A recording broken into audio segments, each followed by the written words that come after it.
बेटी का बलिदान। सृष्टि मयंक से बहुत प्यार करती थी। वो उसके साथ अपने सुनहरे भविष्य के सपने देखती। लेकिन जब ये बात उसके माता पिता को पता चलती है, सृष्टि, तुम घर वापस आ जाओ, कोई जरूरी काम है।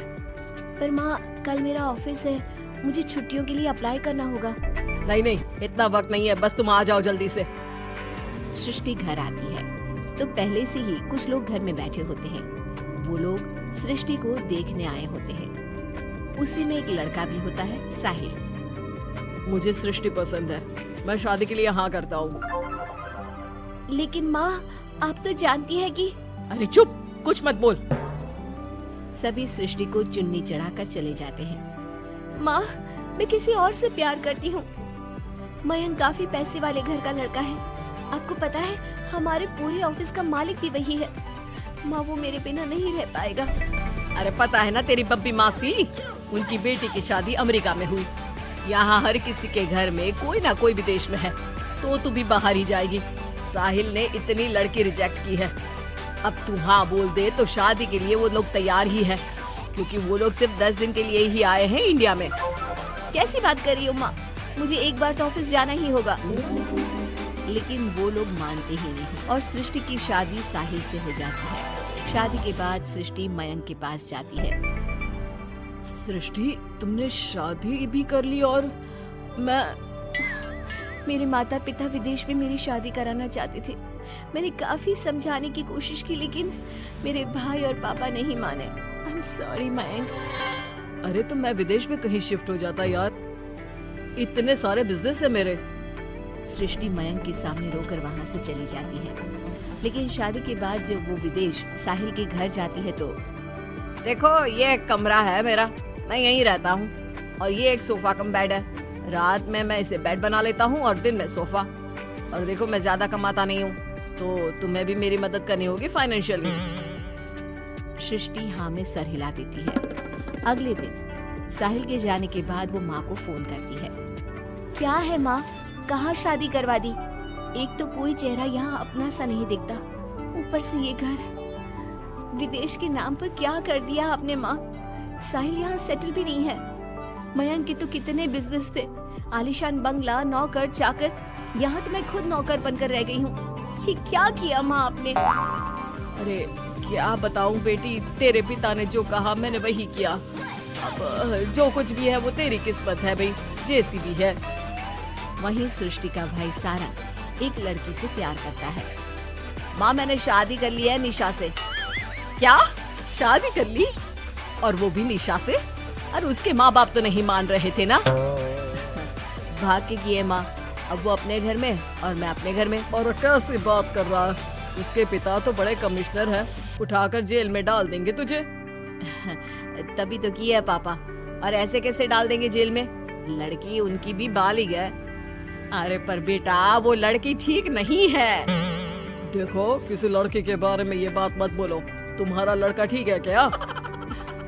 काश मैंने सृष्टि की शादी भी उसकी पसंद से की होती, तो आज मुझे इतना रोना तो ना आता। अरे माँ, तुम उसकी बात पर मत आया करो ना। विदेश में है, जहाँ लोग जाने के लिए मरते हैं। हाँ, लेकिन छोड़ो और ये बताओ कि बहू को घर कैसे लाया जाए? सभी मिलजुल कर फैसला करते हैं कि वो लोग सारंग की बीवी यानी कि अपनी बहू के घर जाएंगे। सारंग, माँ और पिता वहाँ जाते हैं, जहाँ पर बहन जी, अब तो बच्चों ने शादी कर ली है, तो आप लोगों का भी आशीर्वाद मिल जाता तो। पता चला हम लोगों को भी।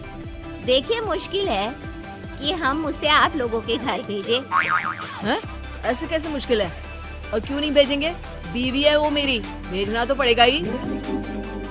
लड़के को बहला फुसला कर भगाने के आरोप में अंदर कर दे क्या? अरे देखिए साहब, इतना कानून तो हमें भी आता है। आपकी लड़की कोई नाबालिग नहीं है। तभी वहाँ निशा आ जाती है। रुकिए मम्मी पापा, सारंग में कोई कमी नहीं है। हम लोग इसे कोई बिजनेस खुलवा देंगे ना। देखो, एक बात बता देती हूँ, मुझे तुम्हारे घर नहीं जाना। अरे ऐसी कैसी बात कर रही हो? हम लोगों ने शादी की है, पति पत्नी है हम दोनों, और क्यों नहीं जाना? तो फिर शादी क्यों की? शादी इसलिए की क्योंकि तुम मुझे अच्छे लगे, लेकिन इतना बड़ा घर शान और शौकत छोड़कर तुम्हारे साथ आने के लिए मैं रेडी नहीं हूँ। एक तो तुम्हारा घर जिस मोहल्ले में है वो मोहल्ला बहुत खराब है, वहीं से शायद हमारी काम वाली भी आती है ना माँ? हाँ हाँ, इन्हीं लोगों के पीछे वाली गली से आती है कमला। देखो सारंग, पापा हम लोगों को आराम से पॉश कॉलोनी में फ्लैट दिला देंगे, काम भी शुरू करवा देंगे, तो तुम हम लोगों के साथ रहो। रही बात माँ पापा की तुम्हारे, तो रोका किसने है? साल में होली दिवाली मनाने हम जाया करेंगे ना उनके घर।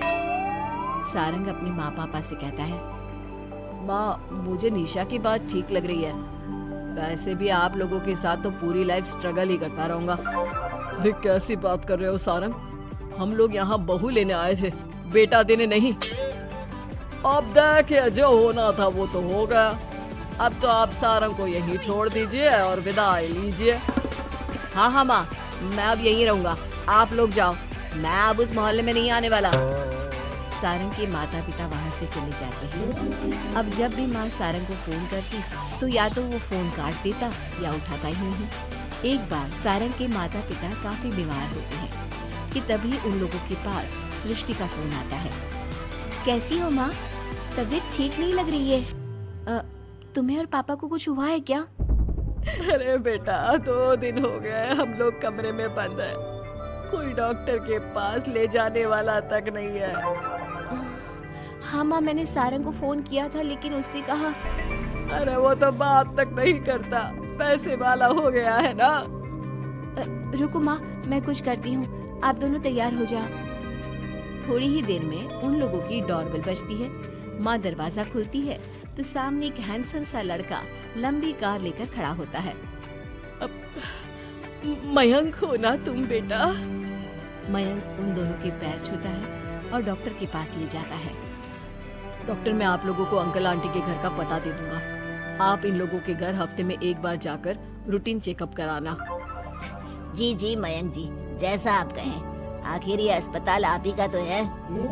मयंक का रुतबा देखकर माँ बाप को अफसोस होता है कि क्यों उन लोगों ने विदेश के नाम पर बेटी को बाहर भेज दिया, लेकिन बेटी ने भी उनका मान रखा। चाहती तो निशा की तरह भागकर वो भी शादी कर सकती थी।